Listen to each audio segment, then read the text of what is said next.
akan mempresentasikan hasil diskusi kami mengenai sejarah perkembangan dan tokoh-tokoh manajemen. Perkenalkan, nama saya Ismail Rosa. Saya Intan Rizkia. Saya Intan Risa Putri M. Saya Imali Aditya Arya Sanjaya. Dan tanpa berlama-lama lagi, kita lanjut ke video ini. Yang pertama yaitu aliran manajemen ilmiah atau scientific management yang dimulai dari tahun 1870 sampai 1930. Para tokoh yang berkontribusi pada aliran ini diantaranya satu, Frederick Winslow Taylor atau yang dikenal sebagai Bapak Manajemen Ilmiah. Dia menerangkan gagasan-gagasannya menjadi 3 judul makalah yang dirangkum menjadi sebuah buku yang berjudul Scientific Management. Di sana dia menerangkan 4 prinsip dasar penerapan ilmiah pada manajemen. Di antaranya pengembangan metode-metode ilmiah dalam manajemen, seleksi ilmiah untuk karyawan, pendidikan dan pengembangan ilmiah para karyawan, dan kerjasama yang baik antara manajemen dan tenaga kerja. Yang kedua yaitu Frank dan Lillian Gilbert. Frank Gilbert adalah seorang pelopor pengembangan studi gerak dan waktu yang sangat tertarik pada masalah efisiensi.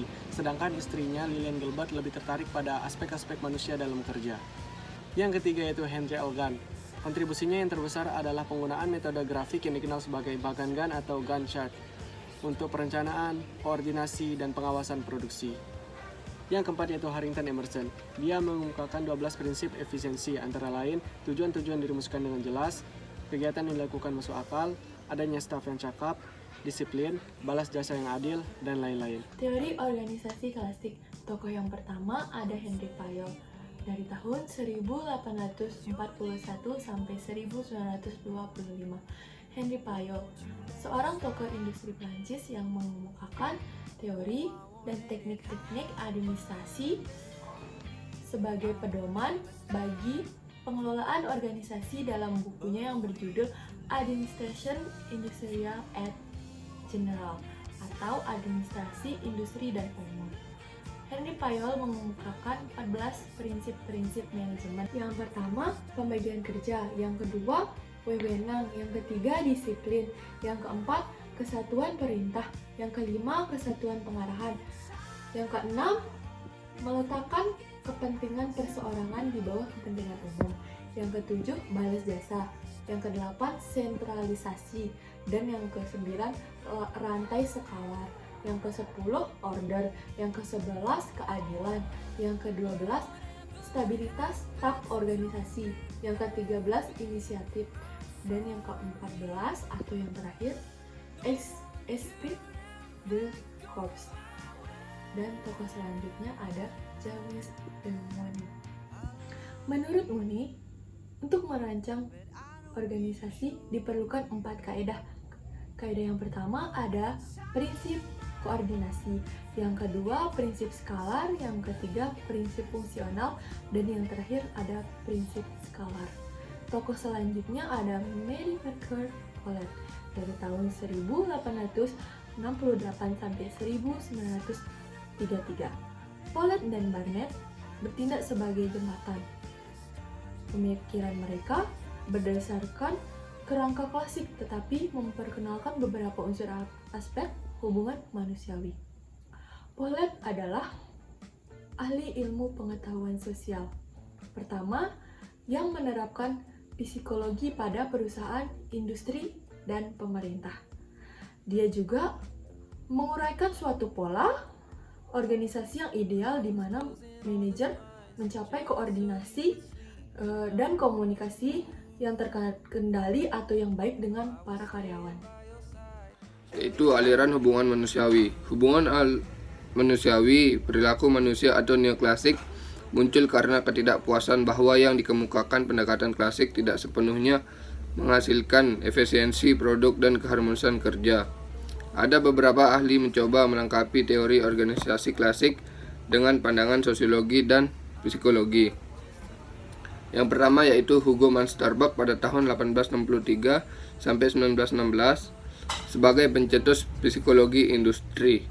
Hugo Mansterbach sering disebut Bapak Psikologi Industri. Ada 3 cara yang dapat dilakukan untuk meningkatkan produktivitas. Yang pertama yaitu penemuan best possibility person. Yang kedua, penciptaan best possible work. Dan yang ketiga, penggunaan best possible effect untuk memotivasi karyawan. Mansterbach menyarankan penggunaan teknik-teknik yang diambil dari psikologi eksperimen dan studi perilaku manusia dapat membantu perumusan teknik-teknik psikologi untuk memotivasi karyawan. Sebagai tambahan, Munsterbach meningkatkan adanya pengaruh faktor-faktor sosial dan budaya terhadap organisasi. Dan yang kedua yaitu Elton Mayo. Pada tahun 1880 sampai 1949, percobaan Hawthorne, hubungan manusiawi, sering digunakan sebagai istilah umum untuk menggambarkan cara di mana manajer berinteraksi dengan bawahannya. Manajemen personalia mendorong lebih banyak dan lebih baik untuk kerja. Hubungan manusiawi dalam organisasi tersebut adalah baik. Bila moral dan efisiensi memburuk, hubungan manusiawi dalam organisasi adalah buruk.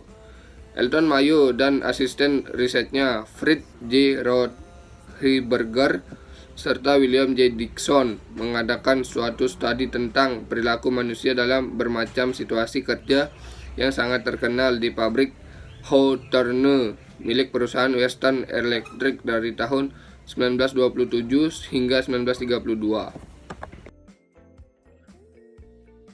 Perilaku organisasi menurut beberapa tokoh. Saya akan menyebutkan 4 tokoh. 1. Ada Abraham Maslow yang mengemukakan tentang adanya hierarki kebutuhan yang menjelaskan tentang perilaku kemanusiaan dan dinamika proses motivasi. Yang kedua ada Douglas McGregor dengan teori X dan Y-nya.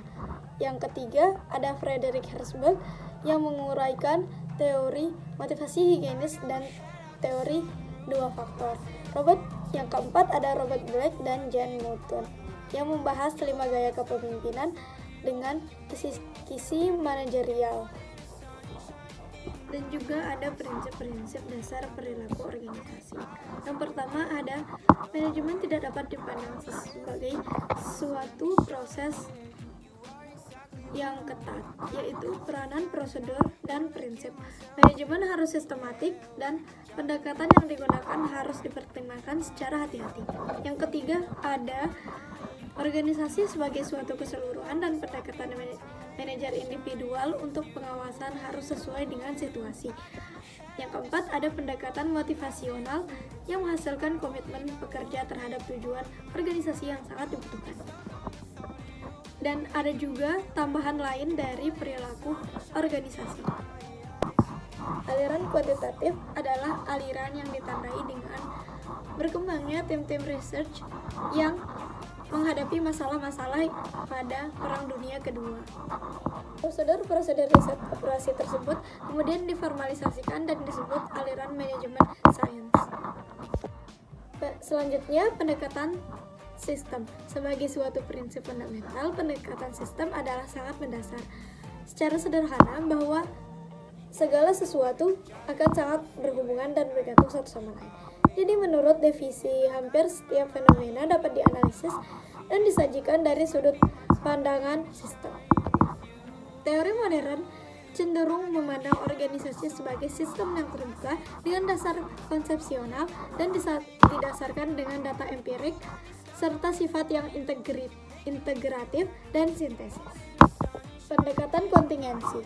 Pendekatan kontingensi dikembangkan oleh para manajer, konsultan, dan peneliti yang mencoba untuk menerapkan konsep-konsep dari berbagai aliran manajemen dalam situasi kehidupan yang nyata. Menurut pendekatan ini, tugas manajer adalah mengidentifikasikan teknik mana pada situasi tertentu, di bawah keadaan tertentu, dan pada waktu tertentu akan membantu pencapaian tujuan manajemen. Lupa juga ada perkembangan teori manajemen di masa mendatang. 1. Dominan. Dominan adalah aliran paling utama yang muncul sebagai yang paling berguna. Yang kedua ada divergensi. Setiap alirannya melalui jalurnya sendiri. Yang ketiga ada konvergensi. Aliran-aliran dapat menjadi sepaham dengan batasan-batasan yang ada di antara mereka yang cenderung sama. Yang keempat ada sintesa, yaitu masing-masing aliran berintegrasi. Yang kelima ada proliferation. Sekian dari saya, terima kasih. Assalamualaikum warahmatullahi wabarakatuh. Sekian presentasi dari kelompok kami. Kurang lebihnya mohon maaf. Wabillahi taufiq wal hidayah. Wassalamualaikum warahmatullahi wabarakatuh. Ada sekian, terima kasih. Cukup sekian dan terima kasih.